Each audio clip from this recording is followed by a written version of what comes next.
Hello everyone, Namaste and welcome to my video. In this video, we are going to talk about clauses and their types. You must have some idea about clauses and what that means. So first of all, let's talk about what is clause. As you know, that clause is a part of sentence. It can be defined as a group of words that contain both subject and verb. So the important element or important thing about clause is that it is a group of words that must have a subject and a verb. So without subject or verb, we cannot have a clause. We can just have a group of words, but that cannot make a clause. So a clause, therefore, is a group of words. Or in another word, you can say that clause is a part of sentence, or sometimes the sentence itself, that must have a subject and a verb. So, for example, you can see that the following sentence: I was eating an apple when my friend arrived. This is a sentence, but it has two different parts. I was eating an apple, that is one clause.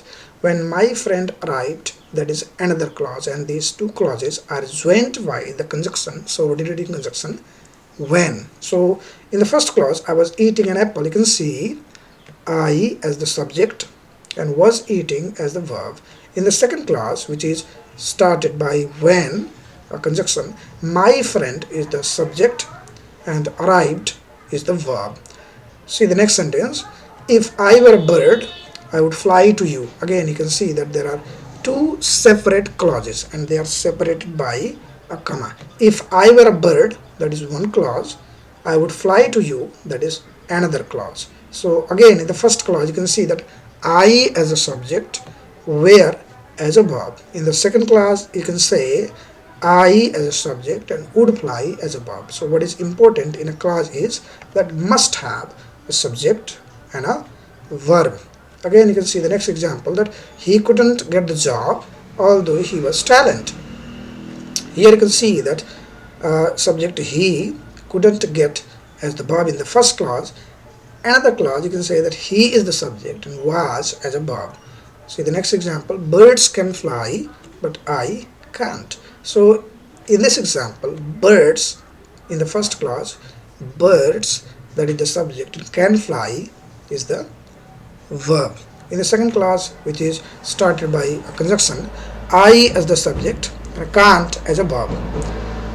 Okay, so now we come to know the fact that in a clause we must have a subject and a verb. These two things must be there in a clause in order to be a clause. Well, see now the types of clauses. So we have two types of clauses, that is known as independent clause and a dependent clause. So when you think of independent clause, they are kind of clause which have a complete idea and they can stand alone in a sentence. Independent clauses do not need the support or the help of any other part. They can form a complete idea, they can form a complete sentence, can stand alone. Dependent clauses do not have a complete idea and they cannot stand alone. Dependent clause do not have a complete idea and they cannot stand alone. So see some examples. She bought a laptop, that is independent clause because this is a complete sentence, a complete idea in itself, does not need anything else. But when you say when she got the salary, now this is not a complete idea.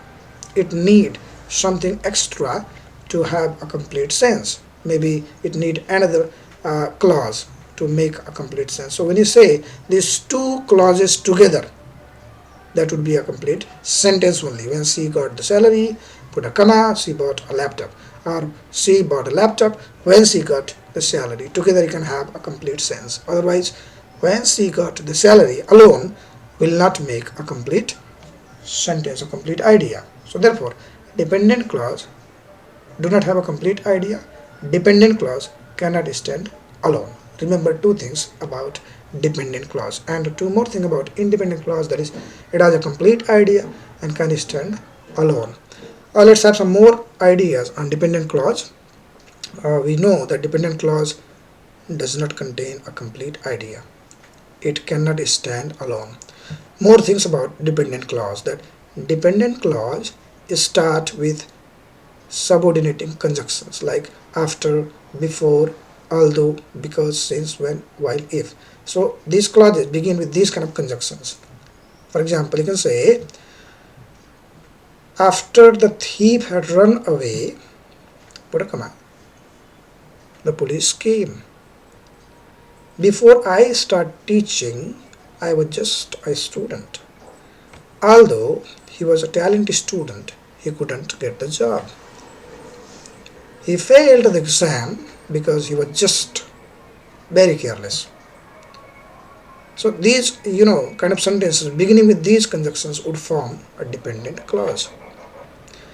A dependent clause can be attached to a main clause to form a complex sentence. So when dependent clause is attached to independent clause or main clause, that would form a complex sentence. That kind of sentence would be known as complex sentence. We'll have a more idea on complex sentence in the later video. You can see that the police came after the thief had run away. So here, that is a complete idea, but the dependent clause after the thief had run away is attached to the main clause, the police came. Alone, after the thief had run away, cannot make a complete sense. A dependent clause can come before or after the main clause. That is another important thing about a dependent clause. So it can come before the main clause or it can come after the main clause. See the example. When I started teaching, put a comma, I was only 18. So here the dependent clause has come before the main clause in the beginning. So here the sentence, he failed the exam although he studied hard. Here a dependent clause has come after the main clause. More on dependent clause. When the dependent clause begins the sentence, remember to put a comma after the dependent clause. For example, after she returned from saloon, so there is comma here. We are starting the sentence with the dependent clause, so put a comma after this. We could hardly recognize her. But when dependent clause come at the end, don't put comma. For example, we could hardly recognize her after she returned from saloon. So in conclusion, we can say that clause is a group of words which must have a subject and verb, or clause is a part of sentence which must have subject and verb. And we have two types of clauses. One is called dependent clause, another is called independent clause. The difference is only that independent clause has complete idea, can stand alone. Dependent clause does not have complete idea and cannot stand alone. Well, thank you very much for watching the video. Please do support me by subscribing my channel and sharing my video. In the next video, we'll talk about types of sentences based on structure: simple sentence, compound sentence, and complex sentence. In this video, this much only. Have a good day. Enjoy the day. Bye.